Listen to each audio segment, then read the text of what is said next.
എല്ലാ കൂട്ടുകാർക്കും നല്ലൊരു രാത്രി ആശംസിച്ചുകൊണ്ട് നമുക്ക് നേരെ ഇഷിതയുടെയും മഹേഷിന്റെയും നാളത്തെ നല്ലൊരു പ്രൊമോ വിശേഷം കേട്ടാലോ. ആദ്യമായി കാണുന്നവരാണെങ്കിൽ ചാനൽ ഇഷ്ടപ്പെട്ട ഒന്ന് സബ്സ്ക്രൈബ് ചെയ്യാൻ മറക്കരുത്. വീഡിയോ ഇഷ്ടപ്പെടുവാണെങ്കിൽ ലൈക്ക് ചെയ്യാനും മറക്കരുത് കേട്ടോ. നമ്മുടെ മുന്നോട്ടുള്ള യാത്രയിൽ നിങ്ങളുടെ സപ്പോർട്ട് ലൈക്കുമാണ് നമുക്ക് ഏറ്റവും കൂടുതൽ പ്രചോദനമായി മാറിക്കൊണ്ടിരിക്കണേ. അപ്പൊ നമുക്ക് നേരെ നമ്മുടെ വിശേഷത്തിലേക്ക് അങ്ങോട്ട് പോയാലോ. അങ്ങനെ ഇന്നത്തെ വിശേഷം നമ്മൾ കണ്ടു. ഇഷിതയോട് സുയിത്രയും മാഷും അവരെല്ലാരും കൂടെ ആവശ്യപ്പെടുവാണ്, മഹേഷിനെ വിളിച്ച് കാര്യം പറ, ഇന്ന് മറുവീട് കാണുന്ന ഒരു ചടങ്ങുണ്ട്, അപ്പോൾ ഒരു വിരുന്ന് സൽക്കാരും കാര്യങ്ങളൊക്കെ വീട്ടിൽ വെച്ചിട്ടുണ്ട്, അപ്പൊ അതിനെക്കുറിച്ചൊക്കെ വിളിച്ചു പറ. നേരത്തെ മഹേഷിനോട് വീട്ടിൽ പറയാണ്. ഇതെല്ലാം കേട്ട് കഴിഞ്ഞപ്പോഴത്തേനും ഇഷ്ടത്തേക്കാണ് ആകെപ്പാടി ഒരു ടെൻഷനാ, എന്ത് ചെയ്യണമെന്ന് അറിയത്തില്ല. ഒരു പക്ഷെ മഹേഷിനെ വിളിച്ചിട്ടുണ്ടെങ്കിൽ മഹേഷിന്റെ പ്രതികരണം എങ്ങനെയാണെന്ന് അറിയത്തില്ല. ഇനിയിപ്പം മഹേഷ് എന്തേലും ചീത്ത പറയോ, ഫോണിൽ കൂടെ ചീത്ത പറയുന്ന കേട്ടാ ഇവരൊക്കെ കേൾക്കുമല്ലോ, ആകെപ്പാടെ നാണക്കേടാവൂലോ എന്നൊരു ചിന്തയൊക്കെ ഉണ്ടാകുന്നുണ്ട്. പക്ഷെ അവരെല്ലാം നിർബന്ധിച്ചു കഴിഞ്ഞപ്പോഴത്തേനും ഇഷിതയ്ക്ക് വേറെ മാർഗമില്ലായിരുന്നു. അങ്ങനെ അവസാനം ഇഷിത മഹേഷിനെ വിളിക്കുകയാണ്. അങ്ങനെ മഹേഷിനെ വിളിച്ചു കഴിഞ്ഞപ്പോഴത്തേനും മഹേഷ് കോൾ എടുത്തില്ല, പകരം മഹേഷ് കോള് കട്ട് ചെയ്ത് വിടുക ചെയ്തേ. അത് കണ്ടു കഴിഞ്ഞപ്പോഴത്തേനും ഇഷിതയ്ക്ക് സഹിച്ചില്ല. ഇഷിത ഓർത്ത്, ദൈവമേ ഇവരുടെ മുന്നിൽ താൻ നാണം കെടുമല്ലോ എന്നൊരു ചിന്ത വരുവാണ്. പിന്നീട് ഇഷിത എന്ത് ചെയ്യുവാണ്, വീണ്ടും ഒന്നുകൂടെ ട്രൈ ചെയ്യുവാണ്. ഈ സമയം സുമിത്ര പറഞ്ഞു, ഒന്നുകൂടെ വിളിക്കേച്ചി, എന്താളും എടുക്കാതിരിക്കില്ല. ഇനിയിപ്പം മഹേഷേട്ടൻ എന്ത് തിരക്കാണെങ്കിലും ചിലപ്പോൾ എടുക്കുമായിരിക്കും എന്ന് പറയണം. ഇത് കേട്ടോ മാഷ് പറഞ്ഞു, അത് ശരിയാ, അവിടെ ചിലപ്പോൾ എന്തേലും തിരക്കായിരിക്കും, ഓഫീസൊക്കെ അല്ലേ എന്ന് പറയാണ്. അങ്ങനെ അവസാനം വീണ്ടും ഇഷിത വിളിക്കുകയാണ്. ഇഷിത വിളിച്ചു കഴിഞ്ഞപ്പോഴത്തേനും മഹേഷ് ഓർത്തു, ഇവളെന്തിനാ പോലും വീണ്ടും വീണ്ടും ഇങ്ങനെ വിളിച്ചോണ്ടിരിക്കുന്നത്, നാശം പിടിക്കാനായിട്ട്, ഒന്ന് കട്ട് ചെയ്ത് വിട്ടാലും ഇവൾക്ക് അറിയത്തില്ലേ മനുഷ്യന്റെ ഉള്ള സമാധാനം കളയാനായിട്ട് എന്നും പറഞ്ഞിട്ട് കോൾ എടുക്കുകയാണ്. കോൾ എടുത്തിട്ട്, ഹലോ നിനക്ക് എന്താന്ന് ചോദിക്കുകയാണ്. ഇത് കേട്ട് കഴിയുമ്പോഴത്തേനും ഇഷിത പറഞ്ഞു, അത് പിന്നെ ഞാനൊരു കാര്യം പറയാൻ വേണ്ടിയിട്ട്. എന്ത് കാര്യം, എന്താന്ന് വെച്ചാൽ പെട്ടെന്ന് പറഞ്ഞു ഒലയ്ക്കാൻ പറയണം. ഇത് കേട്ട് കഴിഞ്ഞപ്പോഴത്തേനും ഇഷിത ചുറ്റും അവരെ നോക്കണം. സൗണ്ട് കുറച്ചായിട്ടിരുന്നേ. സുമിത്ര പറഞ്ഞാൽ ലൗഡ് സ്പീക്കർ ഉണ്ടോന്നൊക്കെ പറഞ്ഞിട്ടുണ്ടായിരുന്നു. പക്ഷെ എന്ത് ചെയ്യുവാണ്, ഇഷിത ലൗഡ് സ്പീക്കർ ഒന്നും ഇട്ടില്ല. ഇഷിതയ്ക്ക് അറിയാം, കാരണം മഹേഷിന്റെ സ്വഭാവമല്ലേ, ചിലപ്പോൾ വെട്ടുപോത്തിനെ പോലെ ആയിരിക്കും പെരുമാറുന്നത്. അപ്പൊ അതുകൊണ്ട് ഇഷിത ഒന്നും മിണ്ടിയില്ല. ഇഷിത പെട്ടെന്ന് പറഞ്ഞു, അതെ ഇന്ന് നേരത്തെ വരുമോന്ന് ചോദിക്കുക. ഇത് കേട്ട് കഴിയുമ്പോഴത്തേനും മഹേഷ് പറഞ്ഞു, നേരത്തെയാ, അവിടെ എന്താ, അവിടെ ഒന്ന് വല്ല കല്യാണം ഉണ്ടോന്ന് ചോദിക്കാം. ഇത് കേട്ടതും ഇഷിത പറഞ്ഞു, കല്യാണമല്ല, ഇന്ന് വീട്ടിലൊരു ഫംഗ്ഷൻ വെച്ചിട്ടുണ്ട്, അപ്പം നമ്മളെ ക്ഷണിച്ചിട്ടുണ്ട്, വരണമെന്ന് പറയണം. ഇത് കേട്ട മഹേഷ് പറഞ്ഞു, നോക്കട്ടെ എന്ന് പറയണം. ഉറപ്പൊന്നും പറയാൻ പറ്റില്ലെന്ന് പറയാം. ഇഷിതയ്ക്ക് ആകെപ്പാടെ ഒരു വിഷമമൊക്കെ ആകുന്നുണ്ട്. കാരണം ഇനിയിപ്പം അച്ഛനോടും അമ്മയോടൊക്കെ എന്ത് പറയും. പക്ഷെ ഇഷിത പറഞ്ഞു, വരണോട്ടോ, കുറച്ച് നേരത്തെ വരണമെന്നൊക്കെ പറയണം. പിന്നീട് ഇഷിത ഒന്ന് അഭിനയിക്കുവാണ്. കാരണം അവിടുന്ന് മഹേഷ് ചീത്ത പറയുന്ന സമയത്ത് ഇഷിത എന്ത് ചെയ്യുക, നന്നായിട്ട് അവിടെ കൂടെ അഭിനയിച്ചു. ഇഷിത പറഞ്ഞു, ശേ ഇതെന്താ ഇങ്ങനെയൊക്കെ പറയണേ, ഇവിടെ ആൾക്കാരൊക്കെ ഉണ്ടെന്നൊക്കെ പറയാണ്. മഹേഷ് ഓർത്ത്, ഇവൾക്ക് ഇതെന്താ തലയ്ക്ക് ഭ്രാന്തായോ, താൻ പറയുന്ന കാര്യമൊന്നും അല്ലല്ലോ ഇവള് തിരിച്ചു പറയുന്നേ. മഹേഷ് ചീത്ത പറഞ്ഞു കഴിയുമ്പോഴത്തേനും ഇഷിത നേരെ അങ്ങോട്ട് പ്ലേറ്റ് മാറ്റി. ഇഷിത വേറെ കാര്യങ്ങളൊക്കെ സംസാരിക്കുകയാണ്. അപ്പം മഹേഷിന് മനസ്സിലായി, ഇവളുടെ അടുത്ത് ആരോ ഉണ്ട്, അതാണ് അവളിങ്ങനെ കിടന്ന് ഉരുണ്ട് കളിക്കുന്നതെന്നുള്ള കാര്യം. അപ്പം മാഷും പ്രിയാമണിയൊക്കെ ഓർത്തുകൊണ്ടിരുന്നത്, എന്താ ഭയങ്കര റൊമാൻറ്റിക് മോഡിലാണ് മഹേഷ് സംസാരിക്കുന്നത്. അത് കേട്ടിട്ടാണ് ഇഷിത ഇങ്ങനെയൊക്കെ പറയണേ. സുമിത്ര അവിടെ ഇരുന്നിട്ട് ഇഷിതേനെ തോണ്ടുവാണ്. കൊള്ളാന്നും പറഞ്ഞിട്ട് അങ്ങനെ ഫോൺ വെച്ച് കഴിഞ്ഞപ്പോൾ തന്നെ സുമിത്ര പറഞ്ഞു, ഇതാണോ പറയണേ മഹേഷ് എന്നെ ചേച്ചിനെ ഇഷ്ടമില്ലാന്ന്, എന്നിട്ട് ഭയങ്കര റൊമാൻറ്റിക് മൂഡിലൊക്കെയുള്ള സംസാരം, എന്തൊക്കെയായിരുന്നു ചേച്ചി ഇവിടുന്ന് കൊഞ്ചി കുഴയുന്നുണ്ടായിരുന്നല്ലോ എന്ന് പറയണം. അത് കേട്ടതും ഇഷിത പറഞ്ഞു, അതെ നിന്റെ കല്യാണം കഴിയട്ടെ, അപ്പം നിനക്ക് മനസ്സിലാവെന്ന് പറയാം. പിന്നെ കല്യാണവേ വേണ്ടെന്ന് പറഞ്ഞിരുന്നു ചേച്ചിയോ, എന്നിട്ടിപ്പൊ കണ്ടോ, അതേ ചിറ്റേ കണ്ടില്ലേ, കല്യാണം കഴിഞ്ഞ് കഴിഞ്ഞപ്പത്തിന് ആളുടെ സ്വഭാവം മാറിയത് കണ്ടോന്ന് പറയണം. എന്നിട്ട് പേരോ ചിപ്പിമോൾക്ക് വേണ്ടിയിട്ടാണ് കല്യാണം കഴിച്ചതെന്ന് എനിക്ക് നല്ല സംശയം ഉണ്ടെന്ന് പറയണം. ഇത് കേട്ടും പ്രിയാമണി പറഞ്ഞു, അതേ സുജി, നീ എൻ്റെ മോളുടെ ലൈഫ് കണ്ടിട്ട് അങ്ങനെ അങ്ങോട്ട് അസൂയപ്പെടുമൊന്നും വേണ്ട കേട്ടോ എന്നൊക്കെ പറയുന്നുണ്ട്. അതോട്ട് സുഹിത്ത് പറഞ്ഞു, പിന്നെ എനിക്കല്ലേ അസൂയ എന്നൊക്കെ പറയാണ്. പിന്നീട് ഇഷിത വീട്ടിലേക്ക് പോവാണ്. ഈ സമയം സുഹിത്രയുടെ ഫോണിലേക്ക് വിനോദ് വിളിക്കുന്നുണ്ട്. വിനോദ് വിളിച്ചിട്ട് പറഞ്ഞു, അതേ ഒന്ന് കാണണമല്ലോ എന്ന് പറയാണ്. ഇത് കേട്ടപ്പോൾ സുഹിത്ര പറഞ്ഞല്ലേ, എവിടെ വരേണ്ട സ്ഥലമൊക്കെ പറഞ്ഞു കൊടുക്കുകയാണ്. പിന്നീട് വിനോദിനെ കാണാൻ വേണ്ടി സുഹിത്ര വരുവാണ്. അങ്ങനെ അവർ തമ്മിൽ കണ്ട് സംസാരിച്ചുകൊണ്ടിരിക്കുന്ന സമയത്ത് സുഹിത്ര ചെന്ത പറ്റി പെട്ടെന്ന് തന്നെ കാണണമെന്നൊരു മോഹം ഉണ്ടായത്, അല്ല കല്യാണം കഴിഞ്ഞതിന് ശേഷം വിളിയും പറിച്ചിലൊന്നും ഇല്ലായിരുന്നല്ലോ എന്ന് പറയണം. അത് പിന്നെ കുറച്ച് തിരക്കായിപ്പോയി സുഹിത്ര, അതായിരുന്നു പറയണം. ആയിക്കോട്ടെ, അല്ല എൻ്റെ ഏട്ടത്തിയമ്മയ്ക്ക് എന്ത് പറയണമെന്ന് ചോദിക്കുവാണ്.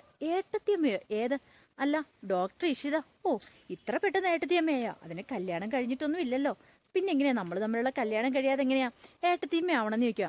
അതെ അതിന് മുമ്പ് തന്നെ ആയതാന്ന് പറയാണ്, ഇപ്പൊ കല്യാണം കഴിക്കണമെന്നൊന്നും ഇല്ലല്ലോ, നിന്റെ ചേച്ചിയല്ലേന്ന് ചോദിക്കും. മനസ്സിലായെന്ന് പറയാണ്. പിന്നീട് ഇഷിതയെ കുറിച്ചൊക്കെ ചോദിക്കുന്നുണ്ട്, ചിപ്പിമോളെ കുറിച്ചും ഇഷിതനെ കുറിച്ചൊക്കെ ചോദിക്കുകയാണ്. വിനോദിന് കൂടുതൽ കാര്യങ്ങൾ അറിയണമായിരുന്നു, കാരണം രചനയുടെ കാര്യങ്ങളെക്കുറിച്ചൊക്കെ. ആകാശ് അത് പറഞ്ഞപ്പം ഒരു ഞെട്ടിപ്പോയതാണ്. ഒരു കാരണവശാലും വിനോദ് അങ്ങനെ സ്വപ്നത്തിൽ പോലും പ്രതീക്ഷിച്ച കാര്യമായിരുന്നില്ല.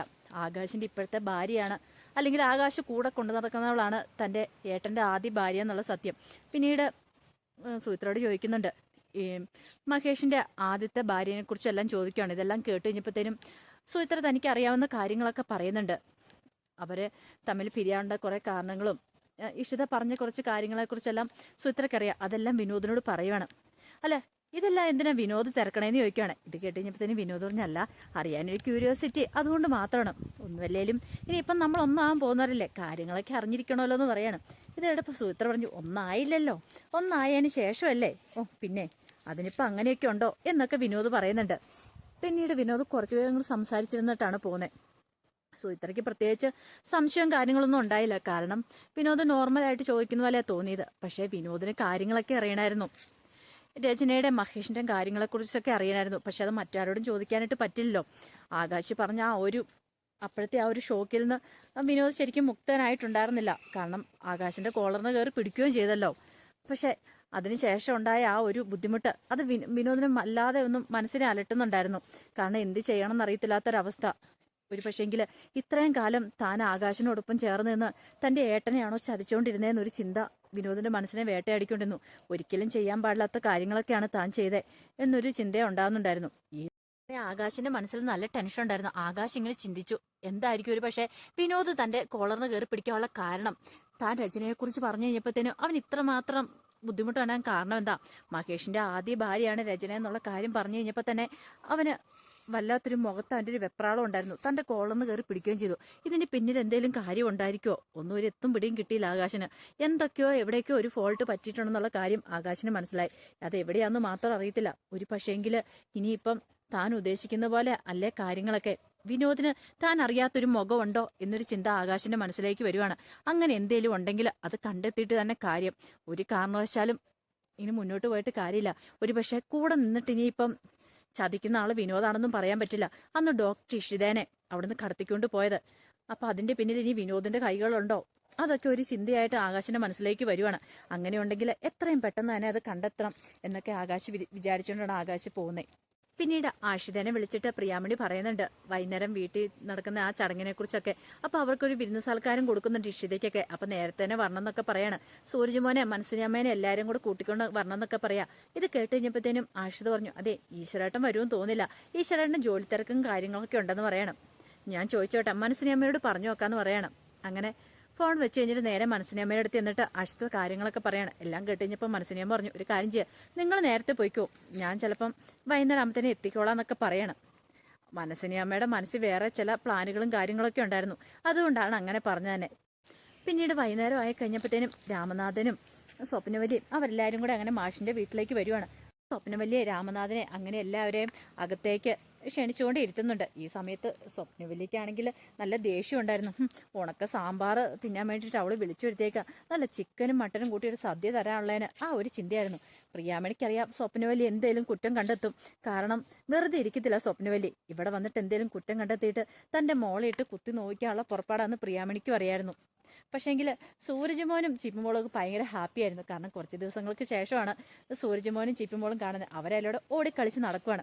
ഈ സമയത്ത് മഞ്ജു പറഞ്ഞു, ഒരു കാര്യം ഞാൻ പറഞ്ഞേക്കാമേ, അധിക സമയമൊന്നും ഇരിക്കണ്ട കേട്ടോ, പെട്ടെന്ന് തന്നെ നമുക്ക് പോകണമെന്ന് പറയാണ്. ഇവിടുത്തെ ഉണക്ക സാമ്പാറും കൂട്ടി ഫുഡ് കഴിക്കാനൊന്നും എനിക്കിഷ്ടമില്ല എന്ന് പറയണം. ഇത് കേട്ടപ്പോൾ സ്വപ്നവല്ലി പറഞ്ഞു, മിണ്ടാതിരിക്കുക, വന്നില്ലേ, ഇനിയിപ്പം രാമൻ എന്ത് പറയുമെന്ന് അറിയത്തില്ലെന്ന് പറയണം. പെട്ടെന്ന് രാമനാഥൻ പറഞ്ഞു, എന്താ രണ്ടുപേരും കൂടെ ഒരു കുശുകുശിപ്പ്? ഒന്നുമില്ല എന്ന് പറയാണ്. പിന്നീട് പ്രിയാമണി അവർക്ക് ചായയൊക്കെ കൊണ്ടേ കൊടുക്കുവാണ്. ചായ കൊണ്ടേ കൊടുത്തു കഴിഞ്ഞപ്പോഴത്തേനും സ്വപ്നവല്ലി ഇങ്ങനെ ഇച്ചിരി കുടിച്ചു നോക്കി. എന്നിട്ട് പറഞ്ഞു, ചായക്ക് അത്രയും ടേസ്റ്റ് പോരെന്ന് പറയാണ്. ഇത് കേട്ട് കഴിഞ്ഞപ്പം പ്രിയാമണി ഒന്ന് ഇഷിതേനെ നോക്കുവാണ്. ഇഷിത കണ്ണടച്ച് കാണിച്ചു. ഒന്നും മിണ്ടണ്ടെന്നുള്ള രീതി കണ്ണടച്ച് കാണിക്കുകയാണ്. ഇഷിതയ്ക്കറിയാം എന്തേലും കുറ്റം കണ്ടുപിടിക്കാനായിട്ട് നോക്കിയിരിക്കുക ഇവരെന്നുള്ള കാര്യം. പിന്നീട് സ്വപ്നവല്ലിക്കിട്ടൊരു പണി കൊടുക്കാൻ തന്നെ പ്രിയാമണി തീരുമാനിക്കുന്നുണ്ട്. തന്റെ ചായനെ കുറ്റം പറഞ്ഞോളാം, പിന്നെ ഇവൾക്ക് ചായ ഉണ്ടാക്കാൻ പോലും അറിയത്തില്ല, എന്നിട്ടാണ് അത്ര നല്ല ടേസ്റ്റോട് കൂടി ചായ കൊടുത്തപ്പോൾ തന്നെ കുറ്റം പറഞ്ഞ്. അങ്ങനെയാണെങ്കിൽ ഇവൾക്കിട്ട് നല്ലൊരു 8ന്റെ പണി കൊടുക്കണമല്ലോ എന്നൊക്കെ മനസ്സ് വിചാരിക്കുകയാണ്. അപ്പൊ അതിന്റെ വിശേഷങ്ങളൊക്കെയാണ് കാണാൻ പോകുന്നത്. അതോടൊപ്പം തന്നെ ഇനിയിപ്പം മഹേഷിന്റെ മനസ്സിലുള്ള കാര്യങ്ങളൊക്കെ ഇഷിതയോട് കുറച്ചൊക്കെ ഷെയർ ചെയ്യാൻ പോവാണ്. അങ്ങനെ ഷെയർ ചെയ്ത് കഴിയുമ്പോഴത്തേനും ഇഷിതയ്ക്ക് മനസ്സിലാവും മഹേഷിന്റെ മനസ്സിലുള്ള ബുദ്ധിമുട്ട് എന്താന്ന്. ഒരുപക്ഷെ ഇനിയിപ്പം ഇഷ്ടതയ്ക്ക് മഹേഷിനെ രക്ഷിക്കാൻ പറ്റുമോ എന്നറിയത്തില്ല. ഒരു കാര്യം ഉറപ്പാ, അവർ രണ്ടുപേരും പഴയതുപോലെയല്ല, കുറച്ചുകൂടെ അടുപ്പത്തിലേക്ക് ആകാനായിട്ട് പോവാണ്. മഹേഷിന്റെ മനസ്സിലുള്ള ബുദ്ധിമുട്ടും വിഷമങ്ങളും ഒക്കെ ഇഷിത മനസ്സിലാക്കാൻ പോവാണ്. അവരുടെ തമ്മിൽ ഒരു റൊമാൻറ്റിക് മൂടൊക്കെ വരുന്നുണ്ട്. അപ്പൊ അതിന്റെ വിശേഷങ്ങളൊക്കെ നാളെ കാണാൻ പോകുന്നത്. ആ വിശേഷങ്ങളൊക്കെ നമുക്ക് എല്ലാവർക്കും കാത്തിരിക്കാം കേട്ടോ. ഒരിക്കൽ കൂടി എല്ലാവർക്കും നല്ലൊരു രാത്രി ആശംസിച്ചു നിർത്തുന്നു. നന്ദി.